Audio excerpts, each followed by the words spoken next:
Now we start with some stories in the Ashanti region and some illegal miners who were trapped in Kodo and Anglo-Gold Ashanti underground in Obuasi in the Ashanti region have been arrested after escaping the pit. Now one of the illegal miners who reached out to his family on Monday claimed the miners had been stuck in the pit for the past 4 days. Now the actual number of trapped miners was estimated to be over 100. Now information about the incident was scanty, but it is confirmed that the pit did not collapse on the miners. According to our sources, the miners went into the Anglo-Gold Ashanti underground mine illegally, hence their entry point was blocked. We also told that the only exit left was taken over by the military and police, waiting for the intruders to be arrested, hence their continuous stay in the underground. We're now going straight to Obuasi, where our reporter Ibrahim Abubakar is standing by with some details on phone with us. Now, Ibrahim, good morning. Now, have there been any more miners escaping from the pit yet? Well, we are having information that yesterday evening, 6 of them voluntarily came out, and as we speak, and they have been arrested, are in the custody of the police. But majority of them are still there. They have not been trapped per se because there is an exit point that they can come out safely. But that is the official exit point, and the police and military are there waiting for them to arrest. Usually, this intrusion of illegal miners has been something they have been doing occasionally. Right. They will just create a page from their community, link it to the underground mining and page with Anglo-Gold and go there and prospect for gold. Usually, when AG also detects it, they will then go and seal the illegal route that they have created.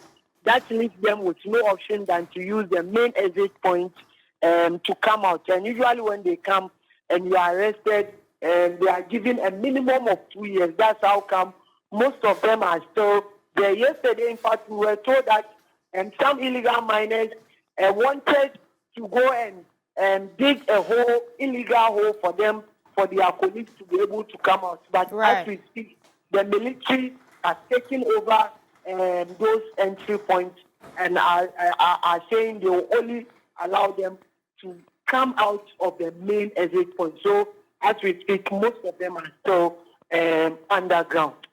Now, are you able to meet any of the Anglo-Gold Ashanti authorities, and what have they been telling you?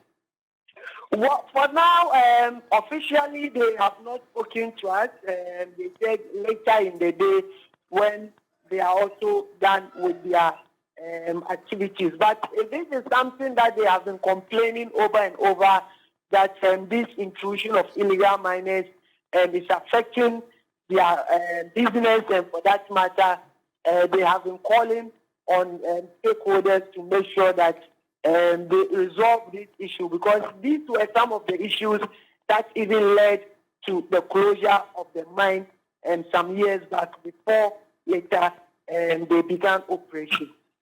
Right, thank you very much. And that's my colleague Ibrahim Abubakar bringing us some details from the underground mining pit at Ashanti, Anglo-Gold Ashanti there. We'll certainly bring you more details on this particular story in our subsequent bulletins. Now moving on, litigants can heave a sigh of relief following the decision by the Judicial Service Staff Association of Ghana, JUSAG, to suspend its strike for 14 days. Now, President of JUSAG, Samuel Afotuotu, says this is to enable all parties to reach a consensus on their demands.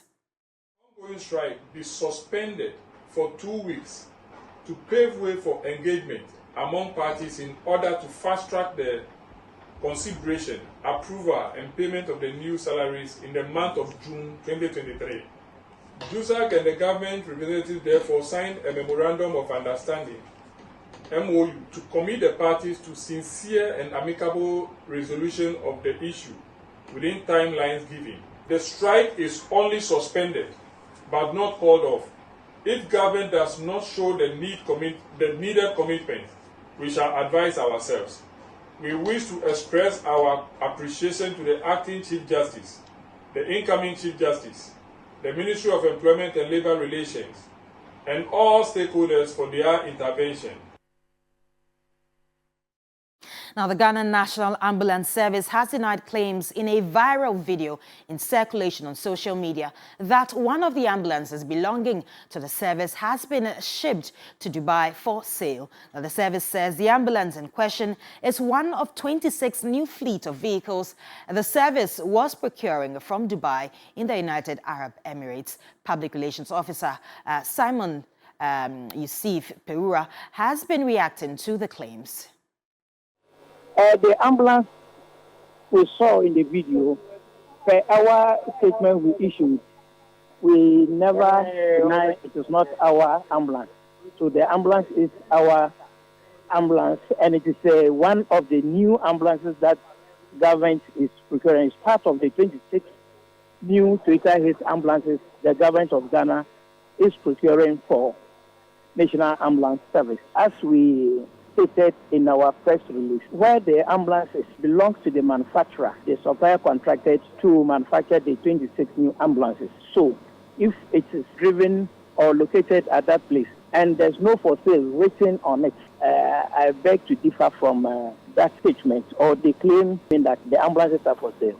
And then I can tell you, if you want to make further investigation, you realize that the vehicles there, not all of them are for sale. That's one, I cannot talk to that because ambulance service is not part of contract that was signed between the government of Ghana and the suppliers. We are expecting the ambulances by the close of June. You know, it's like your father buying a shirt for you.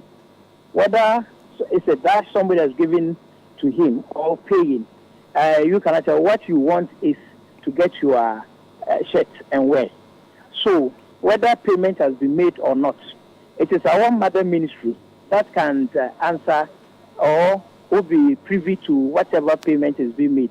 So what we are looking forward to see is to receive the 26 new ambulances for us to utilize it to benefit the people of Ghana. So it is because of this reason that these ambulances have delayed, because they have to get ambulance service involved. Let's do some education-related stories now. An executive director of the Africa Education Watch, Kofi Asare, says much as e-textbooks are better and cheaper, the intention to supply computers to SHS students demonstrates a lack of interest in basic education. Kofi Asare was reacting to the laptop policy announced by the Vice President. Let me indicate that it is a good plan to have e-textbooks or digital textbooks within our education system. Because once you have the textbooks on tablets, it's much cheaper, and then it's much easier to access other relevant content on the various learning portals that the government has invested in. Having said that, let me remind us that the Ministry of Education touts as one of its major achievements, and I agree with that government has been able to provide a full complement, adequate textbooks for senior high schools. So the baseline is that senior high schools already have adequate textbooks. Now, if you look at the basic school system, 4 years into the rollout of a new curriculum, basic schools, especially at the primary level, are still struggling to have textbooks. Textbooks are available in limited quantities, only in 3 subjects out of over 10 subjects. If you look at the junior high schools, we are in year 2 of the introduction of a new curriculum. Textbooks are not available. We are still in a process of content development. So if you have rolled out curricula in primary and junior high schools in the past 2 to 4 years, and you don't have adequate textbooks in the subject areas, and you have adequate textbooks in our senior high schools, on what basis do you spend the little money you have to procure tablets for senior high schools? Because the main reason why basic schools do not have textbooks is not because textbooks are not approved. They are approved textbooks by NACA on the market. The issue is the money to buy the textbooks for our primary schools. That is why, about 70% of the textbooks needed are not available. So if you don't have money to buy textbooks for primary schools, how come you are ready to spend millions of Ghana cedis to go and buy 1.3 million tablets for senior high schools and put their textbooks on these tablets, when in actual fact, the senior high schools, as we speak, already have hard paper textbooks So it is difficult to understand the rationale and the extent to which this particular, intervention, falls on the list of priorities or the scale of preference for an education sector like ours. Now, the Chamber of Petroleum Consumers Ghana, COPEG, has called on the public to remain calm over the fuel stations in their neighborhoods, responding to protests by Ashanti residents over the sitting of fuel stations. COPEG's Executive Secretary Duncan Amwa says the establishment of fuel stations follow due processes and need approval from relevant state bodies. The NPA has done a lot of work in ensuring these stations meet at least the minimum internationally required standard. So that fear of explosion, of danger because of the sighting of a fuel station. In the UK, people live at top apartments that have fuel stations beneath them. Nothing does happen. We want to continue to implore on the NPA, the GSA, to ensure that those standards are still maintained. And we can calm the public that fuel stations themselves do not pose a danger unless we relax on these standards. And so we can assure them it might not be very comfortable, but if every community is asking for fuel stations not to be sited there, I'm sure we'll remove all the stations, and eventually if we need fuel, we'll have to probably drive into the bush somewhere to buy fuel. That wouldn't augur well. It's okay, it's safe. Now, Ashanti Regional Chairman of the ruling MPP, Bernard Entry-Bosiako, has suggested that the completion of the stalled Swami Interchange project in Kumasi will guarantee the 2024 election victory for the MPP. Now, he made the observation during a media engagement on Monday. The Swami Interchange, we are praying for you. The commencement of interchange become the reality, not cutting short. That is why we are permitting His Excellency, the President of the Republic, that still the Ashanti region people are looking upon him. It's not that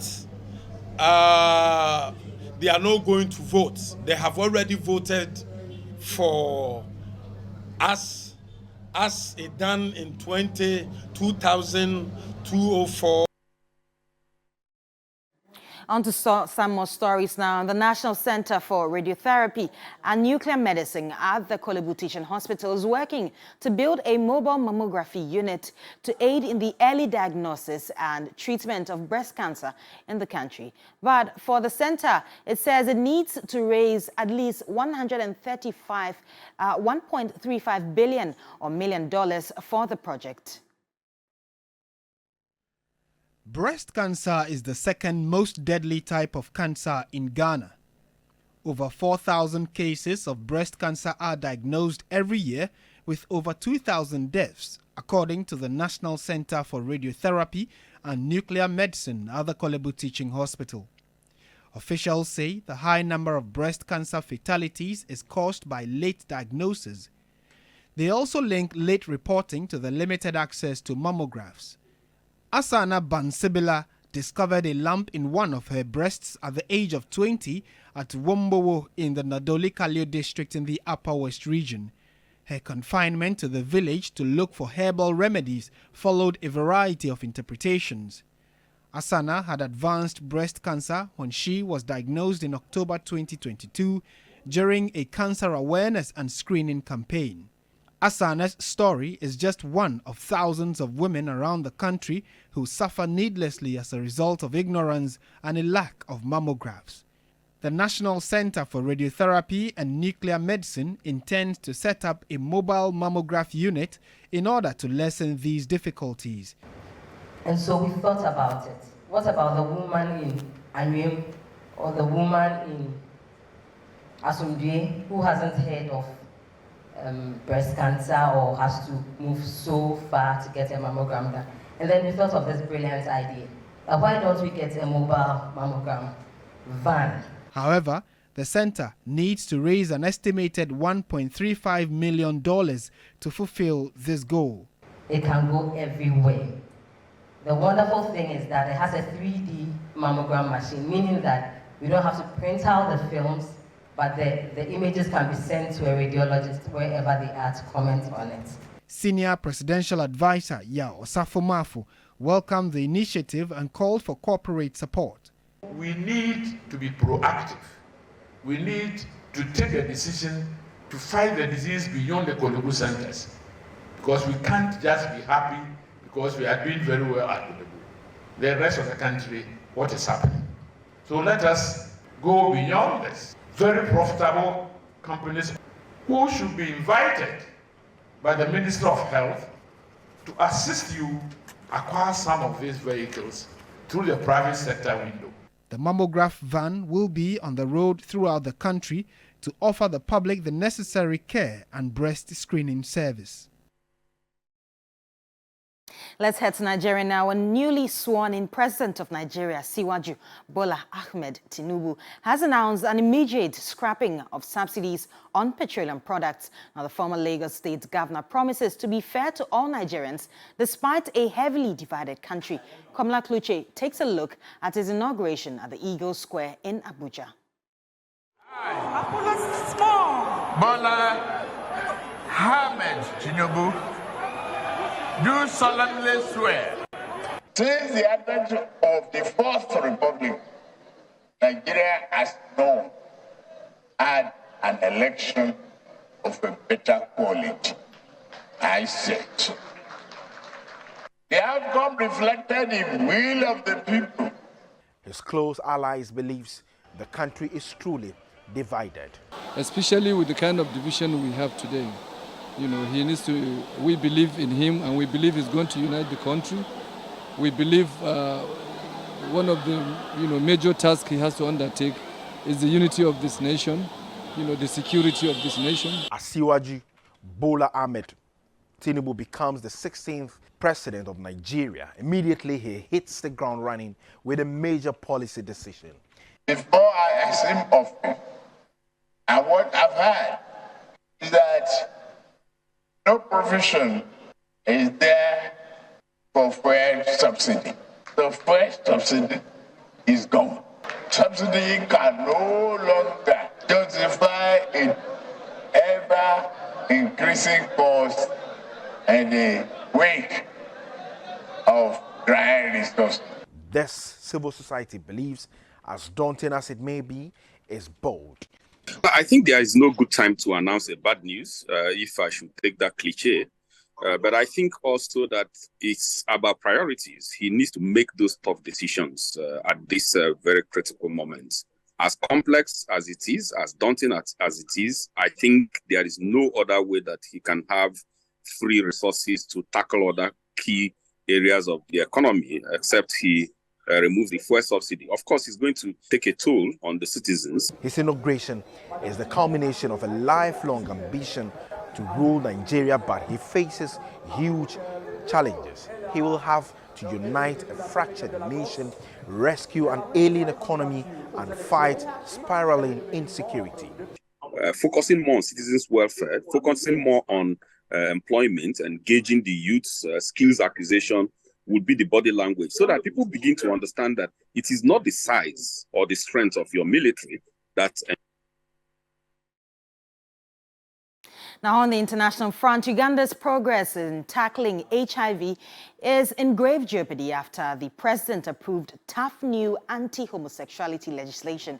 Now, the UN and US have warned an increasing number of people are being discouraged from seeking vital health services for fear of attacks and punishment. They added, President Yoweri Museveni signed the anti-homosexuality bill into law after Parliament watered it down.